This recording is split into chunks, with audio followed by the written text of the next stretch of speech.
Modern লাইফস্টাইলে wait maintain করতে আমরা হেলদি মিলসের অপশন খুঁজি। হেলদি ব্রেকফাস্ট হিসাবে আমরা অনেকেই ব্রেডের সাথে পিনাট বাটার খেয়ে থাকি, তবে মার্কেটে যেসব পিনাট বাটার পাওয়া যায় তার মধ্যে ক্যালোরিজ আর প্রিজারভেটিভ প্রচুর পরিমাণে থাকে। তাই আজ এই পিনাট বাটারই বাড়িতে বানিয়ে ফেলবো খুব সহজে ও একদম হেলদি ভাবে। একটা কফি মাগের সমান কাঠবাদামটা নিয়ে সেটা রোস্ট করে নেব। কোয়ান্টিটির এখানে যদিও কোনো ব্যাপার নেই। বাদামগুলো ভাজার সময় বারবার নাড়তে হবে যাতে পুড়ে না যায়। বাদামগুলো খুব বেশি ভাজার দরকার পড়ে না। বাদামের খোসা খুলে আসলে নামিয়ে ঠান্ডা করে নিয়ে টিস্যু পেপার বা হাত দিয়ে খোসাগুলো ছাড়িয়ে পরিষ্কার করে নেব। এবার মিক্সিং জারে বাদামগুলো দিয়ে মাঝখানে ব্রেক দিয়ে দিয়ে পেস্ট বানিয়ে নেব। ফার্স্ট বার গ্রাইন্ড করলে বাদামগুলো এরকম পাউডারি হয়ে যাবে।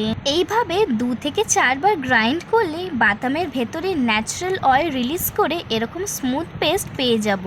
এটাই হলো পিনাট বাটার। তবে আমি একটু ফ্লেভারস অ্যাড করার জন্য কটা বীজ ছাড়া খেজুর আর অল্প নুন দিয়ে আরেকবার গ্রাইন্ড করে নেব। আপনারা এতে চিনি ও কোকো পাউডারও দিতে পারেন। এটাকে এবার এয়ারটাইট কন্টেনারে ট্রান্সফার করে রেখে দেব কম করে 1 মাস।